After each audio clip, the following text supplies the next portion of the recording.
already. I'm praying that my audio is actually working this time.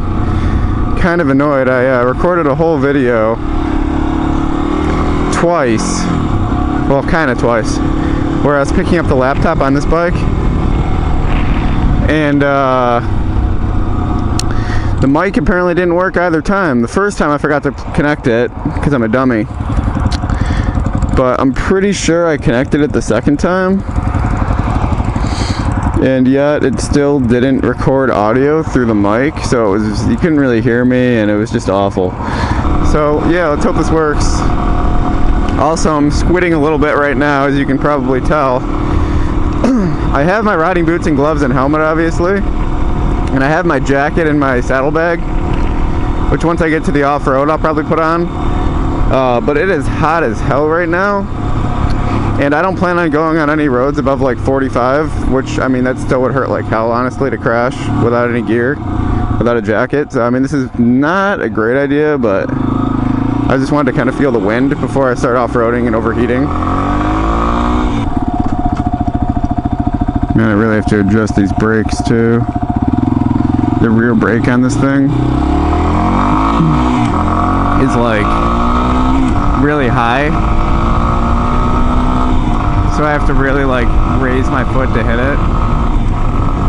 Which is really annoying.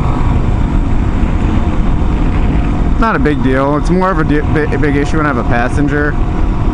So then I can't really... I'm scooted up a lot more. It's a lot harder to hit the rear brake. But even when I'm alone, it's still kind of a pain. Alright, we're getting pretty close to where this alleged place to go off-roading is. Or so I'm hoping. I kind of just... My neighbor was telling me about a couple guys on Dual Sports that were telling him about a spot near where I live. It was kind of like an off-road area, and it was kind of like a quarry you could go to. And so he didn't know exactly where it was, and I don't know the guys. So I looked it up on Google Earth, Google Maps, Google Earth, whatever. And this is the closest thing I found.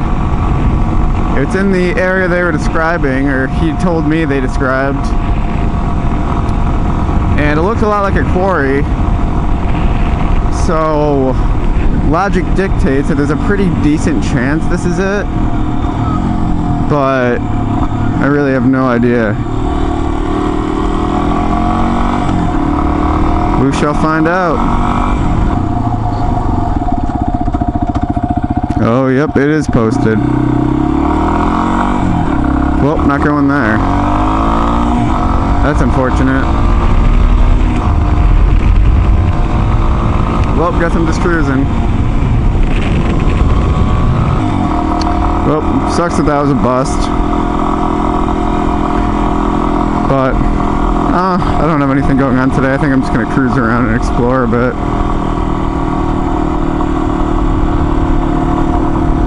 Maybe I'll find another place to go off-roading. Probably not, but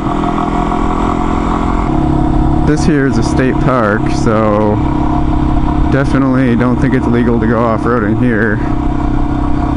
Although I don't know much about how off-roading laws work, 'cause I've never owned an off-road vehicle really until now, so for all I know it's completely legal for me to just hop off-road and start screwing around, but somehow I highly doubt it.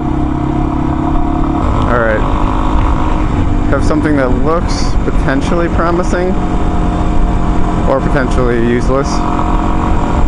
We shall see in due time.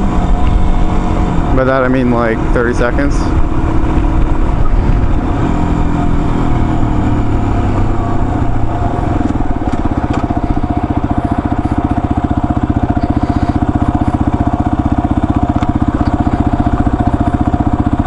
Ooh, it's locked.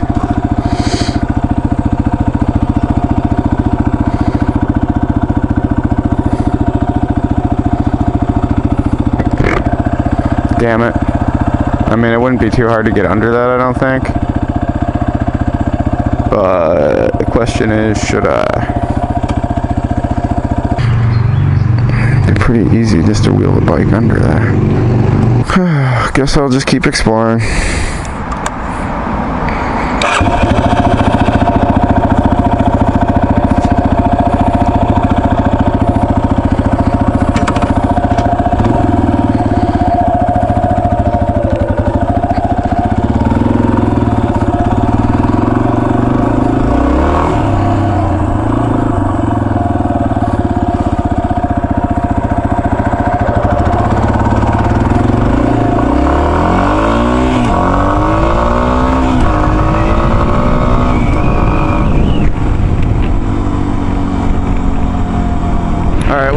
as how I didn't find any good places to go off-roading, I'll just re-record all the audio that should have been in the last video.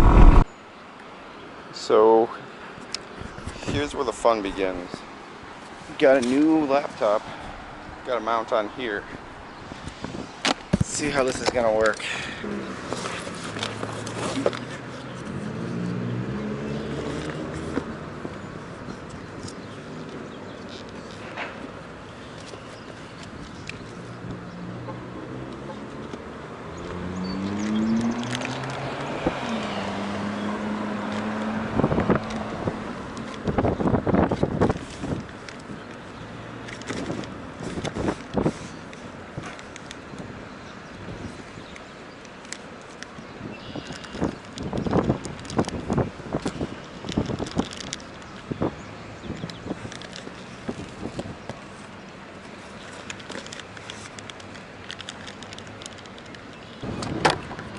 One of the jankiest things I've done.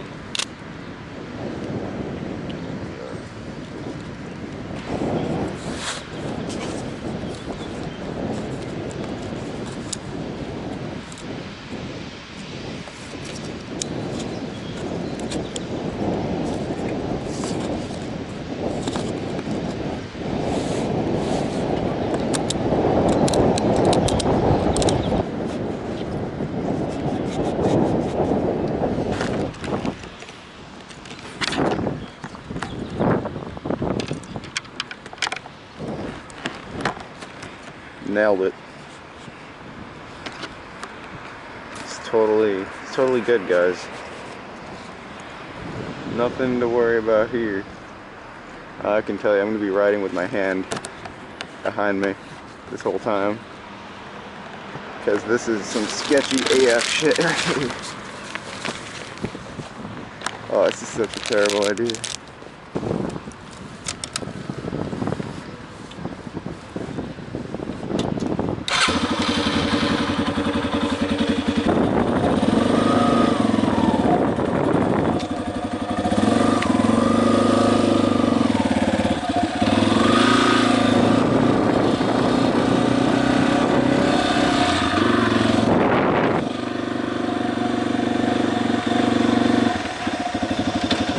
So basically I decided to get rid of my gaming desktop and go with a gaming laptop for a couple of reasons. One, it's more than just a gaming laptop, it's also a gaming and video editing laptop. It has one of the new Coffee Lake 6-core 12-thread processors. So it's a pretty beastly machine. I want to be able to edit videos when I'm not at home necessarily. So like when I'm at work on my lunch break or whatnot, I can work on videos, or, you know, I can be more productive. That, and I was kind of tired of always just being isolated in my office with my gaming computer. And with the laptop, I can actually like, go around the house and, like, you know, hang out downstairs with my girlfriend, and she can be watching TV or YouTube or whatever, and I can be playing games or editing videos, or, you know, I won't always just be stuck in the office. And then the third thing too is LAN parties. I wanted to be able to, you know, bring my laptop over to my buddy's house and play some games and whatnot. I mean, yeah, you can move a desktop, but it's just not very feasible. Who the hell has a green light here? There we go. It's not very feasible. So that was the third reason. And fourth, I just wanted something new. You know, I had my gaming PC, and when I first built it, it was a massive tower. Then I got it a little bit smaller. I put it in a smaller case, but it was still pretty big. And what really blew me away is when I got the Xbox One X. That was pretty close to my gaming PC in gaming performance anyway. And it was like a tenth of the size, if even that. Made me realize how inefficient my desktop was, size-wise and power-wise. So, you know, I was looking at the modern laptops, and with the new GPUs, the 10 series, the mobile chips are almost on par with the desktop ones. So kind of wanted to get something more efficient. And so far I love the thing. It's a Dell G715, new model that just came out like within the last month or so, I believe. It's got the Coffee Lake. It's got a Coffee Lake 6-core 12-thread i7 in it. I want to say it's an 8750H. Yeah, I might have that wrong, but it's something like that. And the thing's fast. Benchmarked it against my Ryzen 1700 at stock speeds, and it was pretty close in Cinebench. It was within a couple hundred points. Overclocked, yeah, the 1700 was a bit quicker. But here's the funny thing, in gaming performance at 1080p, my average frame rates for GTA 5 are actually higher on the laptop. And I think that's because the Ryzen 1700 at stock speeds only turbos up to like 3.2 if you're using multiple cores.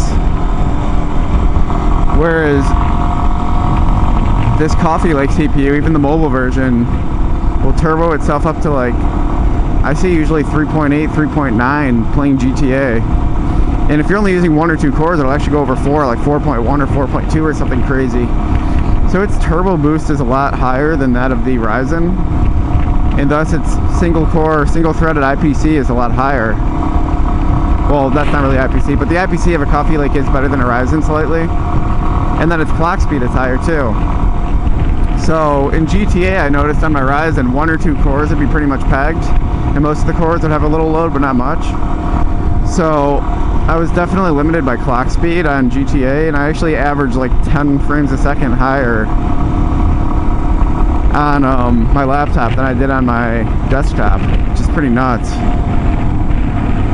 Granted, my peak frame rates are lower by a bit, but that doesn't overly matter.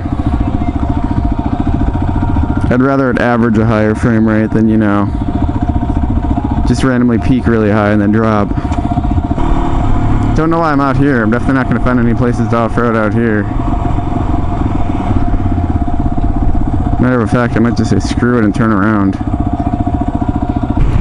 So obviously, judging by the fact that I'm talking about the laptop's performance, the mission was a success and I was able to get the laptop home in one piece. But I would not recommend doing that again. That was pretty stressful. Because that was a over $1,000 laptop. It was just over $1,000. And if it had fallen, I can almost guarantee Best Buy would not have accepted a return on that. So that was a little hair-raising. But thankfully it worked out.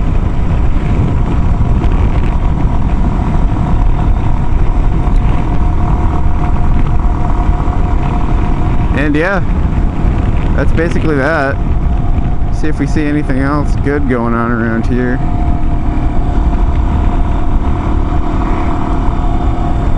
Another light, yeah. Man, the sun's intense. I already feel myself burning. What the hell? Is there a wrench over there?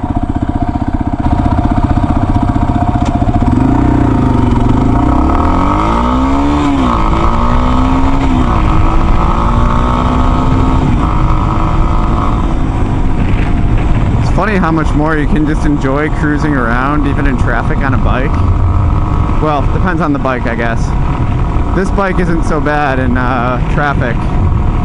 Now the Daytona, oh man, that thing sucks. If I were stopping and going, I'd be cooking right now. But that thing runs hot, whereas this nice little XT250 runs pretty cool. I mean, it better, it only has like 16 horsepower.